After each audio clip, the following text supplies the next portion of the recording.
everyone, thanks for joining our talk today. My name is Alyssa Shearer, and I'm a PhD candidate in biomedical research at the Columbia University Medical Center in Manhattan, and I'm also a leader of programming at March for Science New York City. Hi everyone, I'm Ingrid Paredes. I am also one of the leaders of March for Science New York City with Alyssa, as well as a faculty member of engineering at NYU Tandon. And today we're going to be discussing how we see science communication fitting into benefiting an informed democracy. So first, we want to start with a quote by Lee Smolin, who is a theoretical physicist, but also a scientist that cares a lot about the connection of science with society. And he says that both the scientific and the democratic process require reasoning from shared but incomplete evidences to a limited but ever-expanding consensus. And I really like this quote because I think it really beautifully showcases how both science and democracy are an iterative process, but both of them also depend on the participants to be knowledgeable about what is going on in science, but also what is going on in democracy. And today we're going to talk about the intersections of those two and how, in this day and age, the public really needs to be scientifically literate to be able to make informed choices when voting, and how that will in turn strengthen our democracy. And so this connection between science and democracy has honestly always been there, but was jump-started after World War II, when the world really started to realize how the advances in science benefited war efforts, but also life at home. And so after World War II, this was the beginning of science policy in the US with Vannevar Bush's report, Science, the Endless Frontier. And this was also a time where a lot of science communication to the public was starting with efforts like Science Illustrated, and also the magazine that's still popular today, Scientific American. And so these were all working together to both enhance the government's role in promoting and funding science, but also enhancing the public's understanding of that science and how it could benefit their lives.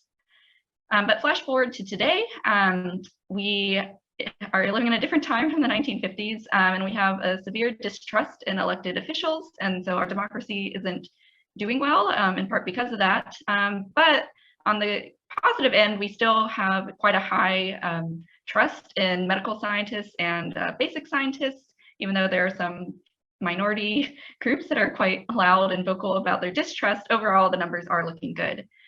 So one thing we want to highlight today is how the combination of science communication towards promoting more civic engagement and helping the public understand how science and democracy are connected can help to rebuild trust in our elected officials and in our democracy, hopefully to the levels of trust that we're seeing in scientists. What's interesting is that although we're seeing high trust among scientists from the general public, is that scientists themselves aren't as civically engaged as we hope. If we look at recent data from Students Learn, Students Vote, we can see that participation in civic duties such as voting are relatively low compared to other disciplines. So particularly looking at engineering, the natural sciences, and mathematics, we can see that the numbers are slimmer than they are when it comes to degrees like the humanities. While these numbers are increasing, we really do believe at March for Science New York City that, every vote counts, and to ensure a healthy, functioning democracy, we want as much participation as we can get, ideally from everyone. And so briefly, we want to break down what we see the role of science communication is in democracy. So traditionally, science communication has been used to enhance the scientific literacy of the public, which is all good and well. We should keep doing that, and that's something we also do at March for Science. But today we want to talk about how that's not where we should stop, but that this enhancement of scientific literacy in the public can also encourage more civic engagement from the public if we combine our science communication efforts towards focusing on the intersection of science with policy and with democracy. And the other side of this that we want to talk about is how we can enhance the civic engagement of scientists, and how this can in turn then strengthen science communication efforts both towards the public and to policymakers, and how all of this together can be combined to strengthen our democracy and science at the same time. Our overall mission at March for Science New York City is thus to create a nonpartisan platform that really brings together the large scientific community in New York City around three major things: the open access of scientific information to the public, the use of science for the common good, and then the preservation of an informed democracy, and the protection of human and environmental rights. And while only one of these things explicitly lists improving our democracy, we really do believe that all three of these goals really work towards the same common goal in that way of getting scientists, again, more civically engaged around these issues. Over the last 2 years, we've really focused on these efforts by using three strategies to help inform voters about different topics related to election issues. The first being a webinar series, the second being science debate questionnaires, both at a local and national level, and then these candidate forums that have allowed us to really get involved with community organizing in New York City. With the STEM the Vote webinar series, what we sought to do was host these informal conversations that brought activists and academics together through evidence-based conversations that, again, were these informal Zoom chats that happen weekly in the evenings, focusing on the top voter issues of 2020. And by having these informal talks, we really wanted to create a forum that was, one, educational, but also was accessible, humanizing the work that the experts that we brought to stage were doing. And in doing so, allow for trust to be built, one, between the academics who are typically not so accessible to the general public, as well as activists who might not have the platform that March for Science has been able to lend, and also create an opportunity for these folks to then meet and collaborate in the future. We did this with the support of Science Rising, which is housed by Union of Concerned Scientists. What we really wanted to do next after these informal conversations with STEM the Vote was bring all the momentum that we gained from bringing folks into this space with academics and activists into direct action. And with 2020, what this meant was getting people to the polls. And to get people to the polls, it's everything from registration to keeping sure that they're updated and involved in that political process as much as possible and learning about candidates' platforms. We wanted to do this by bringing forth science policy issues, both at a local level as well as a national level. And so we partnered with groups like 500 Women Scientists, members of the National Science Policy Network from across the state, to create a list of 10 questions that we then tiered out, again, at the local to national levels going into 2020. And these questions touch on everything from public health to climate. What we really wanted to do is focus on the intersections of science, policy, and again, justice being the forefront of our work. So for example, at the local level, we asked the question, the NYC Department of Forensic Biology runs one of the largest public DNA crime labs in the world. And for our mayoral candidates, we wanted to know how their administration would ensure that this department would use that technology to provide the most accurate information to investigators and also limit injustice in a system that we know has disproportionately affected Black and Brown communities in our city and nationally. And through these forums, we were able to, one, establish the relationships between candidates and this larger network of science policy advocates that we belong to, and also create a platform where, as science advocates, we could talk about these larger issues and how they translate from the local and national scale.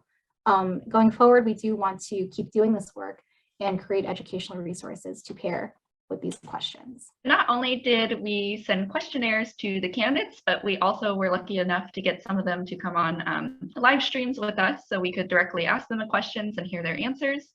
So one example of this was a local election in New York for the Bronx Borough President. We were lucky enough to get 4 of the candidates for that election to come online with us, and we partnered with several local community organizations in the Bronx, including One Freedom, Fierce, and the Bronx One Policy podcast. And so we allowed members of these organizations to come and ask questions directly to the candidates, which was really great because a lot of them are youth organizations and are made up of people who are typically more excluded from the political process. So we were able to enhance accessibility to candidates in that way. And we also made sure we had American Sign Language interpretation as well, so anybody could be able to follow along and understand. And we tried to focus the questions again on this relationship between science policy and social justice. And just to give you an example of 2 of those questions, one issue in the Bronx is that there's this expressway, this highway that runs through it, which causes a lot of noise and air pollution, which leads to high levels of asthma in that community and other issues as well. So we were able to ask the candidates how they would transform that expressway to improve health and environment locally in the Bronx. And then another question tied in how enhancements to environmental justice would also increase food security in the Bronx, because that's another major issue there. And that needs addressing. Those efforts discussed so far were really focused on bringing information to voters, whether it was about voting topics or about specifically what candidates had to say about what they would do if they were elected. But the other side of this that we want to discuss today is promoting civic engagement among scientists. And we believe that's important because this can in turn enhance the science communication that these scientists will do, both to the public and also to policymakers. And so this work will focus again on some things that we did with Science Rising with their challenge, which included getting people registered to vote and writing op-eds. And we also want to discuss an event we have later this spring with City Hall in New York City. And also we want to highlight that March for Science, its flagship event is the March. And this is a great opportunity for scientists and the public to come together to advocate for more science-based policy, which we think also can help promote science communication in the long run. So as March for Science really wanted to start this work where most of us were already spending a bulk of our time, which is within academia on college campuses and research institutions around the city.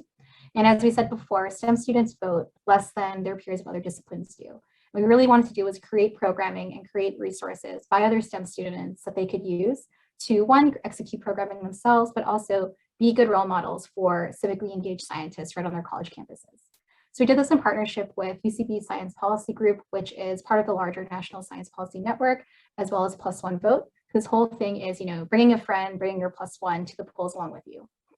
And so together what we did was we created a free to download, easy to read guide that goes from everything to, one, organizing a voter registration drive, whether it's virtual or in person, two, actually doing the outreach and thinking through all the things from checklist of like pencils and clipboards to how to ask your professors for permission to actually do this on your college campuses or within your classroom. We really wanted to create this network basically of folks within college campuses that were engaged in this way and to create conversations around voting all the way starting from registration and then moving them along to the polls again.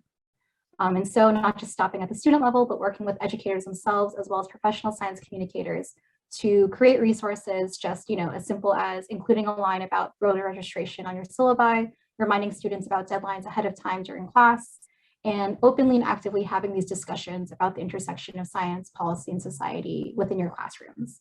This work, again, is definitely important during election years, but it is ongoing. And really what we want to do is kind of train the trainer in a way. And with Science Rising, at any time during the year, which you can see this QR code here, you can get involved with that work and start engaging with folks right at your college campus. And a new event that we're hosting this spring is called the Science Summit at City Hall, where the goal again is to get scientists, particularly early career researchers, involved with communicating their science to the council members at City Hall. And so the format for this will be first a virtual webinar that will provide training to the researchers about how to effectively communicate their science to policymakers, where we're honored to have Nancy Holt, who was previously a AAAS fellow and a founder of Science for New York, to help explain how to do that. And we also want to have this be a time to not only help scientists communicate science, but also learn how local government functions. So we're also lucky enough that Mark Levine, the Manhattan Borough President, has agreed to join us on this, where he'll explain both his path from being a science educator to becoming Borough President, and also how City Hall functions in New York City. And so then this will lead us to an in-person event at City Hall that will be both consisting of a poster session where the scientists can either showcase their research or just a topic in science that's very important to them and relevant to policy in New York City. So they can have kind of a networking event with the policymakers. And then also we hope to have a series of discussions on specific topics like public health and pandemic preparedness, environmental protections, and STEM education, which are all really important local science policy issues in New York City. So if you know anybody in the city who you think would be interested, please let them know, because we're currently taking applications for this. And so in summary, I hope we've highlighted how science and democracy are intertwined and can both enhance each other, and how we believe that science communication to the public can strengthen our democracy by having a creating a more informed constituency that can not only vote, but vote with confidence on issues as they relate to science. And we also hope that by promoting civic engagement among scientists, that this will feed back and strengthen science communication, both to the public and to policymakers. And this in turn will also further strengthen our democracy. And we just want to throw out the reminder that all this work is great, but should always be made accessible and focus on equity and justice to make sure we're making democracy work for everyone. And then I want to leave us with a question where most of our work here has focused on bringing information to voters, but not so much trying to convey the scientific process to people. So I want to ask, how can we use science communication to provide voters with this necessary information, but also to impart the connection between the iterative process of both science and democracy, as neither one of them is a story set in stone. There's always progress to be made. And how can we teach people about the process of both science and democracy separately and together to build further on the connections that we've been discussing today. And so we want to end with some acknowledgements. First, to the whole March for Science community, because we are the New York City chapter, but there are many other chapters in the national platform as well. So thank you for all their support. And of course, also to Science Talk and the organizers for inviting us to speak. Thank you. We've highlighted our work with Science Rising, which is based out of the Union of Concerned Scientists. So we really want to thank them for funding and support. And also the collaborations that we've had with many other groups on the science debate questionnaires, and the local groups in New York, Fears NYC, One Freedom, and Bronx One Policy, who participated in our candidate forums. And also we want to thank all the people who were panelists on our STEM the Vote series. They were all really awesome, and we really encourage you to go watch those. And then if you have any questions or want to get involved or like our content, you can follow us on social media. We're on all the major platforms, Facebook, Instagram, and Twitter.